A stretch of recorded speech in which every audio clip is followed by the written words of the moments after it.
people have very high standards how they want their work life to be. And I said, look, if you can get your work life to be where you enjoy half of it, that is amazing, because very few people ever achieve that. Because the truth is, everything comes with overhead. That's reality. Everything comes with pieces that you don't like. You could be a Supreme Court justice and there's still gonna be pieces of your job you don't like. Every job comes with pieces you don't like. And we need to say, that's part of it. You have to figure out how to set up your life in such a way that you can minimize the things. And I find people don't dislike hard work. What people dislike is being out of control. Like they can't control their life, they can't control their environment. This happens to me when I get overscheduled. I hate being overscheduled. I want some time to be able to think and free myself. We all have the same amount of time in the world. Nobody has more time than anybody else. And when you become a very successful person, one of the things, you start to get overscheduled. So a young person starting their career, I think there are probably a lot of things. Some of them are very well known and people have heard them many times, they're still true. One of those that you should always focus on, a young person should find something that they're passionate about to do. And that's not gonna surprise anyone. It's a clear thing to do. It's very hard. If you don't love your work, you're never gonna be great at it. The other thing I would suggest to any young person, even before they start their career, is to really think about their choices. Because I find young people, and when I was young, I made this mistake too.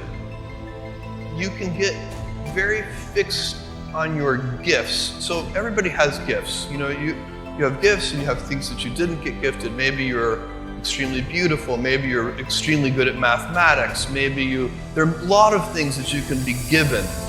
But those things can confuse you because they're not the things that construct your life. It's your choices that construct your life, not your gifts. You can celebrate your gifts, be proud of them, be happy of them. Actually, don't be proud of them, be celebratory of them, but you can't be proud because they're gifts. They were given to you. You didn't earn them. You can only be proud of the things you earn. And so, as I got older, I started to realize I wasn't proud of my gifts. I was always good at school. School was always easy for me. And I was always proud that I was a great student. I got A's in all my classes. I was good at math, all of that. And I thought that's who I was, but it's not true. Those are the things that are gifts. What was hard for me is deciding to work hard, deciding to use my gifts in certain ways, to challenge myself, to do things that I didn't think I could do, to put myself in uncomfortable situations. We all I would say to a young person, you can choose a life of ease and comfort, or you can choose a life of service and adventure. Which one of those, when you're 90 years old, are you going to be more proud of? My advice would be the same for any kind of entrepreneur, and that is make sure that you are focused on something you're passionate about.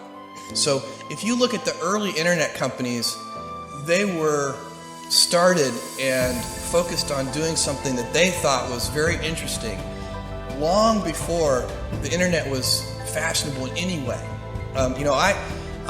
We are currently an underdog once again. We've been in business for 6 years, and there was exactly 1 year where we were not the underdog, and that was 1999.